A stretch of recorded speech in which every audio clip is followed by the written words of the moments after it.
Good morning, everyone. Sickness is real. Yeah. Anyways, today we're having brown stewed chicken with rice and peas.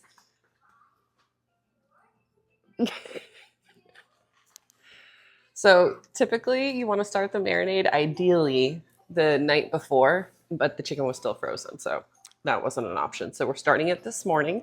So it'll have a good 8 hours to marinate before we make it tonight. So let's get the marinade started.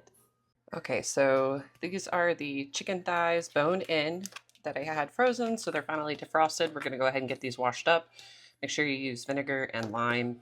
You'll see why it's really slimy. So get them washed up and dried off. All right, once we got these washed and dried, we're gonna set this bowl off to the side and start our vegetables. Okay, so we're gonna start with a whole clove of garlic and go ahead and get that minced up. Next thing we're gonna do is go ahead and get our bell peppers sliced up. Once you've got your green peppers sliced up, now we're gonna slice up an onion. Okay, after you chopped all this up, we're gonna have our bell peppers. These are from our plant, so I'm gonna grab one of these and chop it up. Now, if you've never used Scotch bonnet before,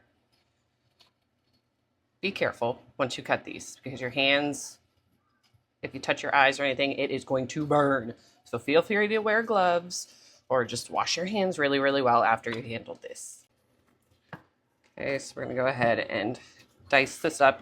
Some people leave it in whole. I like it spicy. So with all the seeds and everything,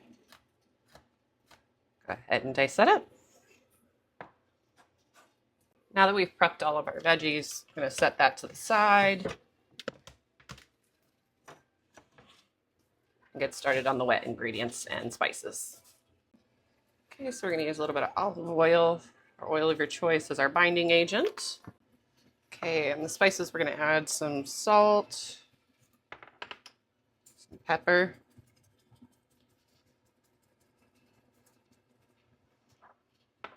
garlic and onion powder, paprika, and allspice. Oh, I gotta open it, hold on. Okay, opened, add in that allspice. Okay, now once you got all your spices, we're gonna add in our browning. I can open it. Get a nice little drizzle all over. Okay. And then we're gonna give this a good mix. Okay, so time to mix, mix, mix, mix, mix. Get that all over. Okay, so we're gonna add everything in there. Let's add our Scotch bonnet. Every little piece goes in. Okay. Bell pepper, garlic, and onions. Now, normally I add in minced up ginger, but it was looking a little sus at the store, so I'm going to use my ginger paste. Add in that ginger, and we're going to mix this up. Almost forgot. Got to add in a couple sprigs of thyme. Now we're going to mix it. Now once we've got everything mixed together, go ahead and put our top on. And stick this in the fridge, leave her alone till tonight. As a side note, I just had to show, my husband 3D printed me this contraption that just sits in the drawer, and it's great for catching the scraps. So if you've got a 3D printer or a husband with a 3D printer, this is the best thing when you've got chopping and have so many scraps, you're not walking back and forth to the trash can.